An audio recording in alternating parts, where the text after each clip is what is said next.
जय हिंद प्यारे विद्यार्थियों। करंट अफेयर्स की इस क्लास में आप सभी का स्वागत है।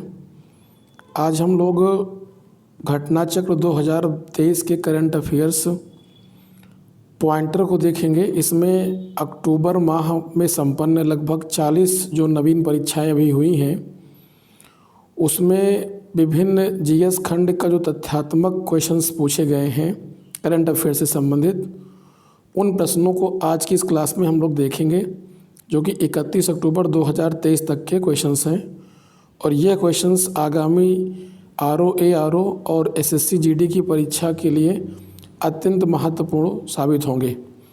तो चलिए घटना चक्र के इन पॉइंटर क्वेश्चंस को देखते हैं। आज का पहला क्वेश्चन आपके सामने वलंडर फॉर्म में है, तो चलिए स्टार्ट करते हैं। पहला प्रश्न जो आज यहाँ पे आया है ये उत्तर प्रदेश से संबंधित है। तो पहला क्वेश्चन आया है कि उत्तर प्रदेश में पहले भेड़ बकरी पालन प्रशिक्षण केंद्र का लोकार्पण कहाँ किया गया है। तो इसका लोकार्पण उत्तर प्रदेश का एक ज़िला है इटावा, यहाँ पर शेर सफारी स्थित है और यहीं पर प्रदेश का पहला भेड़ बकरी पालन प्रशिक्षण केंद्र का लोकार्पण किया गया है अभी हाल ही में 2 नवंबर 2023 को।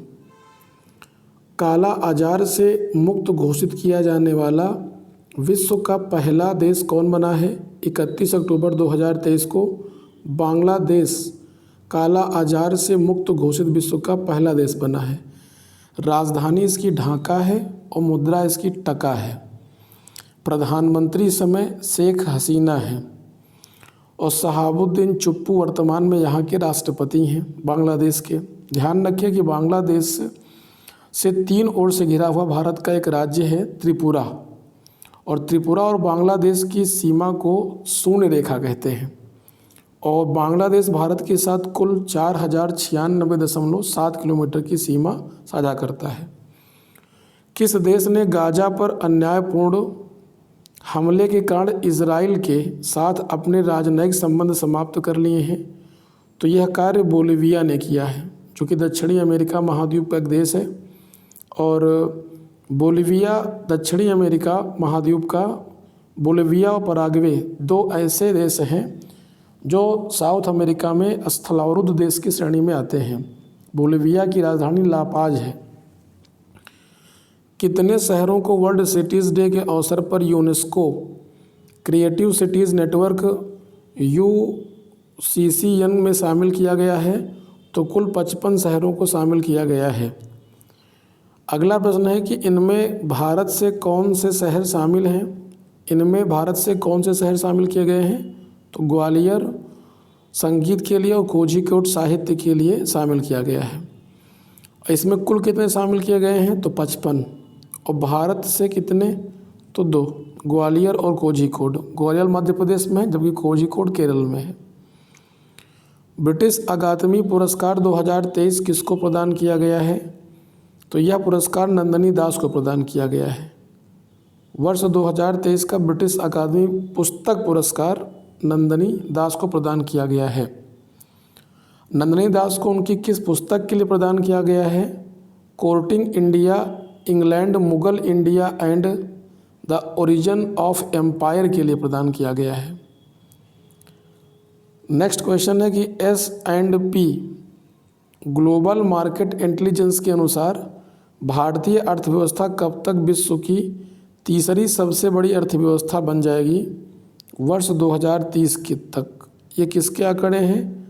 S&P ग्लोबल मार्केट इंटेलिजेंस के अनुसार यह आंकड़ा आया है। अगला प्रश्न है कि S&P के अनुसार 2023 तक हमारे भारत की जो अर्थव्यवस्था है वो कितनी हो जाएगी। तो भारत की अर्थव्यवस्था 2000 तक कितनी हो जाएगी ये बताना है आपको। तो 7.3 ट्रिलियन डॉलर हो जाएगी 2030 तक, और विश्व की तीसरी सबसे बड़ी अर्थव्यवस्था होगी, जिसमें पहले स्थान पर अमेरिका होगा जबकि दूसरे स्थान पर चीन होगी। अगला क्वेश्चन है कि विश्व में भारतीय अर्थव्यवस्था की वर्तमान स्थिति क्या है। तो वर्तमान में भारत 3.7 ट्रिलियन डॉलर के साथ 5वें स्थान पर है। भारत से बड़ी अर्थव्यवस्थाओं में पहले स्थान पर यूएसए है, दूसरे स्थान पर अगर देखा जाए तो दूसरे स्थान पर चीन है, तीसरे स्थान पर जर्मनी और चौथे स्थान पर जापान है, जबकि 5वें स्थान पर भारत का स्थान आता है 3.7 ट्रिलियन डॉलर के साथ, और 2030 तक कितनी हो जाएगी, 7.3 ट्रिलियन हो जाएगी। सभी आवारा कुत्तों की नसबंदी और टीकाकरण की घोषणा करने वाला विश्व का पहला देश कौन बना है, भूटान। भूटान की राजधानी है थिम्पू और इसको बिजली के गड़गड़ाहट वाला देश कहा जाता है। भूटान ने इस दिशा में कब से प्रयासरत है, वर्ष 2009 से लगातार इस कार्य के लिए भूटान प्रयासरत है। अगला प्रश्न है कि सचिन तेंदुलकर की प्रतिमा का अनावरण किस स्टेडियम में किया गया है। 1 नवंबर 2023 को वानखेड़े स्टेडियम मुंबई में भारत के महानतम बल्लेबाज सचिन तेंदुलकर की मूर्ति का अनावरण किया गया है। काजिंद संयुक्त सैन्य अभ्यास काजिंद किन देशों के मध्य आयोजित किया जा रहा है, तो 30 अक्टूबर से लेकर के 11 नवंबर 2023 तक यह काजिंद युद्ध अभ्यास भारत और कजाकिस्तान के मध्य आयोजित होगा। कजाकिस्तान मध्य एशिया में स्थित एक स्थलावरोध देश है जो विश्व का सबसे बड़ा स्थलावरोध देश है। यदि कजाकिस्तान की बात करें तो ये क्षेत्रफल के आधार पर विश्व में 9वें स्थान पर आता है। राजधानी अस्ताना है, जिसका नाम बदल करके नूर सुल्तान कर दिया गया है, और यह युद्ध अभ्यास कजाकिस्तान के ओटार में आयोजित किया जाएगा। ये प्लेस भी आपको ध्यान रखना है। 15वां जनजातीय युवा आदान प्रदान कार्यक्रम कहाँ आयोजित किया गया है, तो 15वां युवा जनजातीय आदान प्रदान कार्यक्रम का आयोजन महाराष्ट्र की राजधानी मुंबई में किया गया है। महाराष्ट्र के मुख्यमंत्री एकनाथ शिंदे हैं और महाराष्ट्र कृषि को उद्योग का दर्जा देने वाला भारत का पहला राज्य है। किन राज्यों में जनजातीय युवाओं ने इस कार्यक्रम में भाग लिया है, तो इसमें बिहार, झारखंड, आंध्र प्रदेश और तेलंगाना ने भाग लिया है। अगला प्रश्न है कि किस राज्य में मेरा हाउ चोंगबा नामक त्यौहार मनाया गया है, तो ये त्यौहार मणिपुर में मनाया गया है। राजधानी इम्फाल है इसकी। मणिपुर की राजधानी क्या है, इम्फाल। अगला प्रश्न है कि किस देश की अदालत ने भारतीय नौसेना के 8 पूर्व अधिकारियों को मृत्युदंड की सज़ा सुनाई है। क्वेश्चन पर ध्यान देंगे। लिखा कि किस देश की अदालत ने भारतीय नौसेना के 8 पूर्व अधिकारियों को मृत्युदंड की सज़ा सुनाई है, तो यह सज़ा कतर की सरकार के द्वारा सुनाई गई है। राजधानी दोहा है, तो इस समय कतर के साथ भारत सरकार के संबंध बहुत अच्छे नहीं चल रहे हैं। मिर्च की फसलों की रक्षा के लिए कौन सा उन्नत कीट नियंत्रण उत्पाद लॉन्च किया गया है, तो उसका नाम है रसिनबन। क्या नाम है, रसिनबन। 1 नवंबर 2023 को उन्नत कीट नियंत्रण उत्पाद के रूप में रसिनबन को लॉन्च किया गया है। ये मिर्च की फसलों की रक्षा करेगा। रसिनबन किसके खिलाफ काम करता है, तो थ्रिप्स, माइट्स और कैटरपिलर के खिलाफ उसके अगेंस्ट ये प्रभावी होता है। प्रस्तावित कमदन थेडू बांध कहाँ पर स्थित है, ध्यान रखिएगा। कदमन थोडू बांध केरल के वायनाड में स्थित है। अब आप सबको पता होगा कि केरल के वायनाड से ही कांग्रेस के नेता राहुल गांधी जी सांसद हैं। तो ये कदमन थोडू बांध वायनाड पर कबानी नदी पर बनाया जाएगा। नदी का नाम भी याद रखिएगा, कबानी नदी, वायनाड जिला केरल में। राजधानी केरल की तिरुवनंतपुरम है और मुख्यमंत्री पिनाराई विजयन है। लद्दाख का 5वां स्थापना दिवस कब मनाया गया, 31 अक्टूबर 2023 को। वैसे आपको बता दें कि 31 अक्टूबर 2019 को जम्मू कश्मीर पुनर्गठन अधिनियम लागू हुआ था, जिसके उपलक्ष्य में प्रतिवर्ष 31 अक्टूबर को लद्दाख का स्थापना दिवस मनाया जाता है।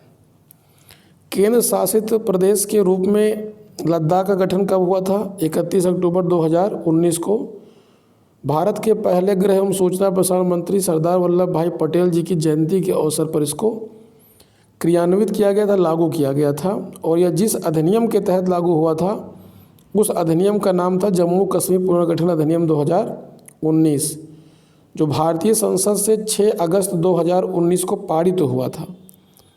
लेकिन ध्यान रहे, पारित होने के बावजूद भी इसको लागू किया गया था 31 अक्टूबर 2019 को, क्योंकि एक भारत और अखंड भारत का सपना सरदार वल्लभ भाई पटेल जी का था और डॉक्टर भीमराव अंबेडकर जी का स्वप्न था कि एक देश एक संविधान। तो आप सभी को बताना चाहेंगे यहाँ पर कि जम्मू कश्मीर पुनर्गठन अधिनियम 2019 एक प्रकार से अंबेडकर और वल्लभ भाई पटेल जी के सपनों का अधिनियम था ये, क्योंकि पटेल जी ने अखंड भारत का स्वप्न देखा था कि भारत को एक किया जाए, जम्मू कश्मीर का विलय चाहते थे वो। विभिन्न राजनीतिक कारणों की वजह से यह शामिल नहीं हो सका। खैर, अंततः एक ऐसी स्थिति उत्पन्न हुई और गृह मंत्री अमित शाह जी के द्वारा अथक प्रयास से यह अधिनियम प्रभावी हुआ और जम्मू कश्मीर और लद्दाख 2 केंद्र शासित प्रदेश बने। और इनके बनते ही हमारे देश में 2 महापुरुषों के जो स्वप्न थे वो पूर्ण हो गए। एक देश एक संविधान डॉक्टर भीमराव अंबेडकर जी ने सोचा था और उनकी भी सोच काफ़ी हद तक यहाँ से पूर्ण हो गई। तो यह अंबेडकर और सरदार वल्लभ भाई पटेल जी को एक सच्ची श्रद्धांजलि भी कही जा सकती है। खैर, अगला क्वेश्चन देख लेते हैं कि लद्दाख राज्य में कितने ज़िले हैं बेटा? तो 2 ज़िले हैं, लेह और कारगिल। बांग्लादेश वायुसेना द्वारा अपना स्थापना दिवस मनाने के लिए कहाँ का दौरा किया गया है? तो दीमापुर, नागालैंड। ध्यान रखें कि बांग्लादेश की वायुसेना के द्वारा अभी हाल ही में अपनी स्थापना दिवस को मनाने के लिए नागालैंड के दीमापुर के दौरा किया गया है। बैलोन डी और 2023 पुरस्कार का आयोजन कहाँ किया गया है? फ्रांस की राजधानी पेरिस में किया गया है। पेरिस सीन नदी के तट पर है, इसको फैशन नगरी के नाम से जाना जाता है। यह इस पुरस्कार का कौन सा संस्करण था इस बार? तो 67वां संस्करण था। अगला क्वेश्चन देख लेते हैं कि बैलोन डी और 2023 बैलोन डी और 2023 पुरस्कार का किसने जीता है? तो लियोनेल मेसी ने जीता है, जो कि इंटर मियामी टीम से खेलते हैं, अर्जेंटीना के खिलाड़ी हैं। बैलोन डी और पुरस्कार 2023 को अपने नाम किया है और लियोनेल मेसी ने बैलोन डी और का खिताब यह 8वीं बार जीता है। ये ध्यान रखेंगे। कहाँ खिलाड़ी लियोनेल मेसी? अर्जेंटीना की राजधानी ब्यूनस आयर्स है। किस देश ने अंतर्राष्ट्रीय सौर गठबंधन यानी ISA इंटरनेशनल सोलर अलायंस की असेंबली के 6ठे सत्र की मेज़बानी किया है? तो यह मेज़बानी भारत ने की है। 30 अक्टूबर से 2 नवंबर 2023 के मध्य इसकी मेज़बानी की गई है। भारत और किस देश ने शिक्षा क्षेत्र में परस्पर सहयोग बढ़ाने के उद्देश्य से समझौता ज्ञापन पर हस्ताक्षर किए हैं? तो सऊदी अरब के साथ ये समझौते ज्ञापन पर हस्ताक्षर किए गए हैं। अगला प्रश्न है कि किस देश ने 10 नवंबर 2023 से 10 मई 2024 तक भारतीयों को वीज़ा मुक्त यात्रा की अनुमति प्रदान किया है? तो यह अनुमति थाईलैंड की सरकार के द्वारा प्रदान की गई है। थाईलैंड की राजधानी बैंकॉक है और थाईलैंड एक दक्षिणी एशिया महाद्वीप में स्थित देश है। अगला प्रश्न है, देख लेते हैं, किसने इनफुसे किसने इनफुसे मिशन लॉन्च किया है? तो नासा के द्वारा लॉन्च किया गया है। इनफुसे का पूरा नाम क्या है बेटा? इनफुसे का मतलब होता है integral field ultraviolet spectroscopic experiment नाम रखा गया इसका, इनफुशे। किस मिशन का लक्ष्य, इस मिशन का लक्ष्य क्या रखा गया है कि सिग्नस लूप के एक हिस्से की स्पेक्ट्रोस्कोपिक वर्णक्रमदर्शी तस्वीर लेना इसका मुख्य लक्ष्य है। साइंजस लूप क्या है? यह सूर्य से 20 गुना बड़े तारे के अवशेषों का एक समूह है। किस देश ने यात्री ले जाने वाली फ्लाइंग टैक्सी को मंजूरी प्रदान किया है? तो यात्रियों को ले जाने के लिए फ्लाइंग टैक्सी की लॉन्चिंग अभी हाल ही में चीन के द्वारा की गई है। राजधानी बीजिंग है और बीजिंग का प्राचीन नाम क्या था? पेकिंग। इस टैक्सी की विशेषता यह है कि यह टैक्सी लगभग 130 किलोमीटर प्रति घंटे की रफ्तार से उड़ सकती है। तो ध्यान रखिएगा, यात्रियों को ले जाने वाली फ्लाइंग टैक्सी की मंजूरी चीन के द्वारा भी हाल ही में प्रदान की गई है। यह कितनी दूर तक उड़ सकती है? तो 130 किलोमीटर प्रति घंटा के साथ 130 किलोमीटर की दूरी तय कर सकती है। 29 अक्टूबर से 31 अक्टूबर 2023 के लिए भारत सरकार द्वारा प्याज का न्यूनतम समर्थन मूल्य कितना निर्धारित किया है? $800 प्रति मीट्रिक टन। और इसका ही क्यों पूछा गया है? क्योंकि अभी हाल ही में प्याज के दाम काफ़ी बढ़ गए थे अचानक, तो इसलिए ये प्याज चर्चा में आई। तो ध्यान रखिएगा कि भारत सरकार द्वारा जो प्याज का न्यूनतम निर्यात मूल्य अभी डिसाइड किया है वो $800 प्रति मीट्रिक टन तय किया गया है। भारतीय राष्ट्रीय राजमार्ग प्राधिकरण यानी NHAI, national highway authority of India, किस मॉडल के माध्यम से राजमार्गों का मुद्रीकरण करेगा? तो टोल ऑपरेटेड ट्रांसफ़र मॉडल के माध्यम से मुद्रीकरण करेगा। अक्टूबर 2023 में खबरों में रहा पिछवाई चित्रकला का संबंध किस राज्य से है? तो ये पिछवाई चित्रकला का संबंध राजस्थान से है। राजस्थान की राजधानी क्या है? जयपुर है। और राजस्थान के मुख्यमंत्री अशोक गहलोत थे, लेकिन अब चूँकि राजस्थान में तख्ता पलट हो गया है, फिर से एक बार पुनः बीजेपी ने वहाँ पर बहुमत हासिल कर लिया है। और यह भविष्य में अभी तय होगा कि वहाँ का मुख्यमंत्री कौन बनेगा। खैर, अगला प्रश्न देख लेते हैं कि जो ये पिछवाई चित्रकला है, इस शैली के अंतर्गत कपड़ों पर किसके जीवन पर आधारित कहानियों का चित्रण किया जाता है? तो भगवान कृष्ण की कहानियों से